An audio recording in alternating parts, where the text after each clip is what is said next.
Hello hello people. आज मैं आपको अपनी इस आर्ट वर्क को लेके कुछ ब्लेंडिंग टिप्स बताऊंगी। अब जैसा कि आप देख सकते हैं, ये पूरा पिक्चर ब्लैक एंड वाइट में मैंने ड्रॉ किया है, बट अगर आपने मेरा थंबनेल देखा होगा तो मैंने उसमें एक वर्ड मेंशन किया है, ग्रे स्केल। अब black and white, grey scale, ये सब डिफरेंट कैसे होता है, इसको मैं आपको अभी 2 मिनट में समझाती हूँ इस पिक्चर के साथ। तो ये है हमारा कलर पैलेट, जहाँ से हम लोग अपने कलर्स पिक करते हैं ड्रॉ करते वक्त। तो अब होता क्या है, जैसे कि आप इसे देख सकते हैं, वाइट से ब्लैक की तरफ जा रहा है, पर बीच में जो मिड शेड आ रहा है, वो जो ट्रांजिशन हो रहा है, उसको हम ग्रे एरिया बोलेंगे या ग्रे स्केल बोलेंगे। तो नॉर्मली लोग क्या करते हैं, वो पूरा फोकस ये सोचते हैं कि हाईलाइट हो गई तो वाइट, डार्क हो गया तो फिर ब्लैक, लेकिन ऐसा नहीं होता है।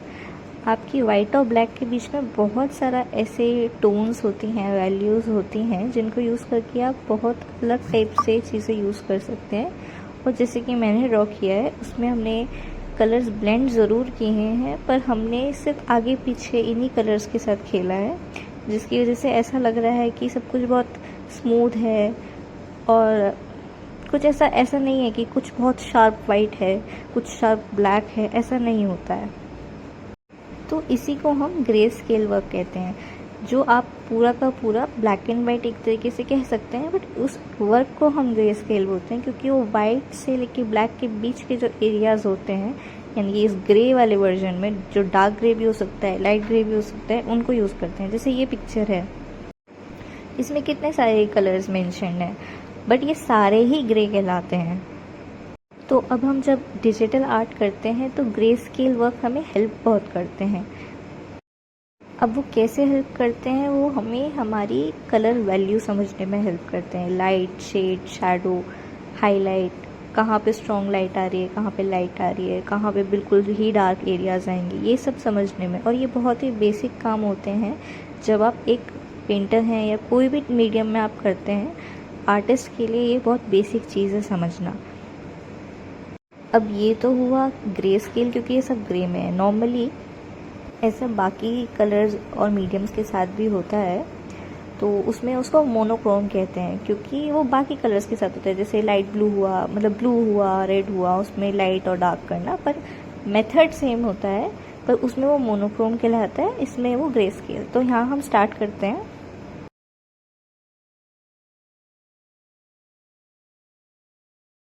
यहाँ मैं आपको इस पर्सन की आई में ब्लेंडिंग करके दिखा रही हूँ।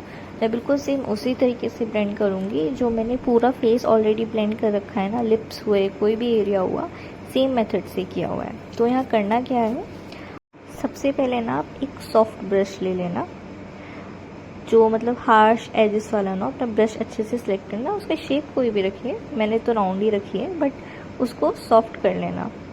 अगर ये इसको लेके भी पर्टिकुलरली मुझे वीडियो बनानी पड़ेगी तो मैं एक बना दूंगी कि ब्रश की सेटिंग्स कैसे करते हैं, पर आप एक सॉफ्ट ब्रश लीजिए। ब्लेंडिंग के लिए मैं कोई और फीचर यूज़ नहीं करती ब्लेंड करने के लिए, मैं सिर्फ कलर उठाती रहती हूँ और उसमें मिक्स करती रहती हूँ सेम ब्रश से, आगे पीछे करके कोई भी अलग फीचर, कोई भी अलग सेटिंग नहीं करती हूँ। कि ब्लेंडिंग के लिए अलग भी आते हैं चीज़ें कि ब्लेंडिंग टूल होते हैं, पर मैं वो यूज़ नहीं करती हूँ। लेकिन आप देखोगे कि इफ़ेक्ट बिल्कुल सेम आएगा, बिल्कुल प्यार से ब्लेंड हो जाएगा। ऐसा लगेगा ही नहीं कि जैसे अभी लग रहा है कि वो बिल्कुल अलग सी कोई चीज़ लग रही है फेस पे होती हुई। बहुत देर तक तो मैं उस पर हंसी हुई वीडियो देख के कि इतना फ़नी क्यों दिख रहा है, जैसे मैंने इंडियन काजल लगा दिया हो। बट नहीं, ब्लेंड हो जाएगा तो आपको दिखेगा कि कैसे वर्क करता है प्रोसेस। तो दूसरा स्टेप है, आपकी ऊपर एक सेटिंग आती है ब्रश ओपेसिटी के लिए। कोई भी आपका सॉफ्टवेयर हो, आई एम श्योर ओपेसिटी के लिए ऑप्शन आता है। अब मैं उस ओपेसिटी को हमेशा 50 से तो नीचे ही रखती हूँ, उसको कम रखना है और सॉफ्ट ब्रश रहेगा। अब आप आगे पीछे डार्क टू लाइट कलर्स उठाते रहें, ज़्यादा ऊपर नीचे मत करना, ठीक है। जैसे अभी मैंने डार्क ले रखा होगा तो मैं हल्का सा ही ऊपर जाऊँगी, हल्का सा नीचे जाऊंगी, ऐसे कर करके आप ब्लेंडिंग के लिए ना पकड़ जाओ। अभी आपको टाइम लगेगा वो मैथ जनरेट करने में, माइंड में टाइम लगता है समझने के लिए, सबका अपना अपना तरीका होता है चीज़ें समझने का। पर जब आपका हाथ बैठ जाता है तो आपको कलर की पैलेट की तरफ देखना भी नहीं पड़ता, आपको सोचना भी नहीं पड़ता अगला क्या करूँ, लाइट लूँ, डार्क लूँ, क्या करूँ, वो अपना आप ही होने लगता है। मैं भी कई बार बहुत गलती करती हूँ पिकिंग में, कई बार दिखेगा यहाँ पे कि एकदम से कुछ बहुत लाइट हो गया, जैसे फेस के साथ ब्लेंड करना है ना, बिल्कुल एंटायरली डिफरेंट लेयर है। आँखों की जो लेयर है वो डिफरेंट है और जो नीचे स्किन बन चुकी है वो डिफरेंट कलर की है। ये मैंने आखिर में बनाई थी आँखें बिल्कुल। तो होता है कि आप थोड़ी गलतियाँ करोगे, कई बार आपका कलर बैकग्राउंड से मैच ही नहीं करेगा, ब्लेंड ही नहीं करेगा, बट डरना नहीं है।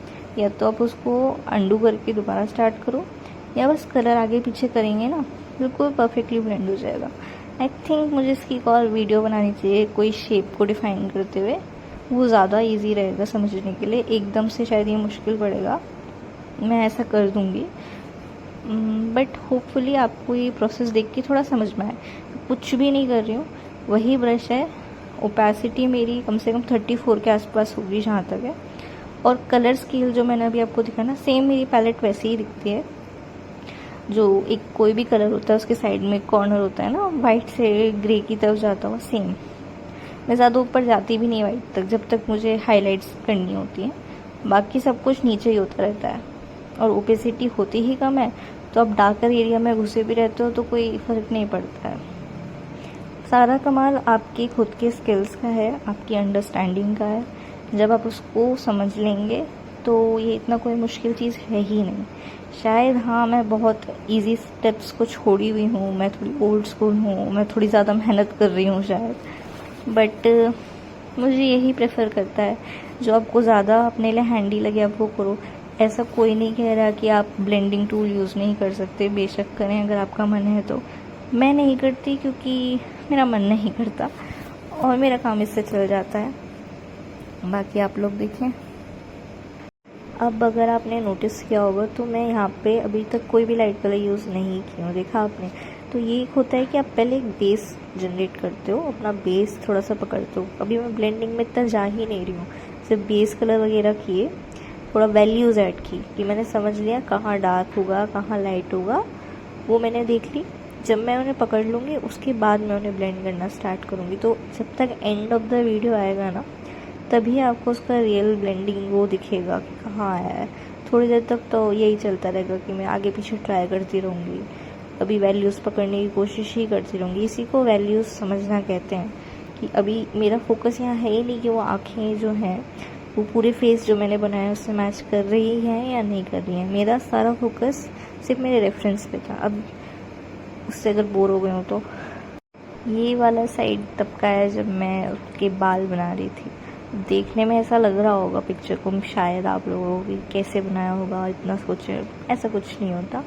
ये जैसे कि यहाँ पे मैंने बहुत डार्क ब्लैक यूज़ किया है क्योंकि मेरे को आगे इस पर वर्क करना है। बस ये बेस है, इसके बाद मैंने इस पर और भी चीज़ें की थी, बट ये सिर्फ बेस था और मुझे सिर्फ हेयर स्टैंड्स वगैरह बनाने थे तो मैंने ये किया था। और जो रेफरेंस पिक्चर थी उसमें भी ऐसा था कि उसका सबसे डार्क पार्ट उसके क्लोथ्स और उसके हेयर ही थे, तो वो ध्यान में रखते हुए। बट ऐसा कुछ नहीं कि बालों के लिए भी जैसे अलग से ब्रशेज़ वगैरह आते हैं जो आप लोग डाउनलोड वगैरह कर सकते हैं, बट मेरा सब कुछ ऐसे ही स्क्रैच से होता है। मैं सब कुछ अपने हाथों से ही करना पसंद करती हूँ। ऐसा मुझे लगता है कि तब आप नई चीज़ें सीखते हैं, खुद से डिस्कवर करते हैं तो ज़्यादा अच्छा लगता है, तो मैं ऐसे ही करती हूँ। हाँ, बोलना आसान है, ऐसे काफ़ी टाइम कंज्यूमिंग होता है मेरे लिए, इसलिए मेरे को जब लाइन आर्ट होता है ना तो लाइन आर्ट के बाद मैं ये वाला काम करने बैठती हूँ, ताकि बेस वगैरह पहले ही हो। उसके बाद फिर मैं सबसे आखिर में अपने बालों को छेड़ती हूँ, क्योंकि मेरा तब तक ब्लेंडिंग में मज़ा आ रहा होता है। ब्लेंडिंग मेरा फेवरेट काम है। वो करने के बाद मैं कहीं जाके बाल वाल के साथ करती हूँ काम। ये ना, एक मैं करती हूँ कि इससे मुश्किल काम पहले ख़त्म कर दो, फिर जो सबसे ज़्यादा टाइम कंज्यूमिंग काम है उसको मैं एंड के लिए छोड़ देती हूँ। शायद मेरी प्रेफरेंस अलग है कि ब्लेंडिंग थोड़ा ज़्यादा टाइम लेती है, बट ठीक है। Now coming back to the eye, अब आप देखोगे कि मैं लाइट कलर्स फाइनली यूज़ करना स्टार्ट करने वाली हूँ, और धीरे धीरे आपको लगेगा अभी सिर्फ ऐसे प्लेन दिख रहा है सब कुछ, अब आपको एकदम से दिखेगा कि हाँ, जान आ रही है आर्ट वर्क में। हाइलाइट्स भी मेरा फेवरेट वर्क में से आता है, क्योंकि सारी जो एकदम से जान बढ़ जाती है ना आर्ट वर्क में, बहुत मज़ेदार काम होता है। ये तो भाई आखिरी काम होना ही चाहिए। अभी देखो, जो ये पिक्चर मैंने ड्रॉ की हुई दिख रही है ना, इसमें कोई शार्प हाइलाइट्स दिखाए नहीं, जैसे रेफरेंस में उसके फेस पे एक बहुत स्ट्रॉन्ग लाइट आ रही है उसके साइड से, वो मैंने सबसे एंड में डाली थी, क्योंकि एक तो बहुत मज़ेदार काम है ऊपर से वो एंड में ही होना चाहिए, जब आप हर जगह देख सको कि कहाँ पे इक्वल लाइट डालनी है, कहाँ मुझे ज़्यादा स्ट्रॉन्ग लाइट डालनी है। तो यही वर्क्स आपको देखने होते हैं कि कहाँ आपने डार्कनेस डालनी है, कहाँ आपने शेडोज़ डालनी है, कहाँ लाइट टू डार्क का ट्रांजिशन होगा। जैसे इसके फेस को अगर आप ध्यान से देखें ना, तो उसके चीक बोन वाला जो एरिया आ रहा है नोज़ से ईयर के बीच में, वो मुझे थोड़ा सा टाइम लिया था, क्योंकि वो ब्लेंड नहीं हो रहा था ठीक से, क्योंकि फेस में इतनी वैल्यू थी ना वहाँ पे कि ऐसा देखने में लग रहा होगा कि सिर्फ एक लाइट ग्रे है, बीच में डार्क ग्रे है, पर ऐसा नहीं है। वहाँ पे इससे ज़्यादा चीज़ें गई हैं। उसको ब्लेंड करने में बहुत टाइम लगा कि वो इतना शार्प भी ना लगे, वो सॉफ्ट भी लगे, पर ऐसा लगे कि हाँ वो एक चीक बोन है। तो चीक बोन जो होती है हमारी फेस की, वो थोड़ी शार्प होती है, थोड़ी एलिवेटेड होती है। तो वो चीज़ भी दिखनी चाहिए कि आप ग्रे स्केल में बिना हाईलाइट के उसको दिखा रहे हो कि वो उठी हुई चीज़ है। तो ये सारी चीज़ें होती हैं।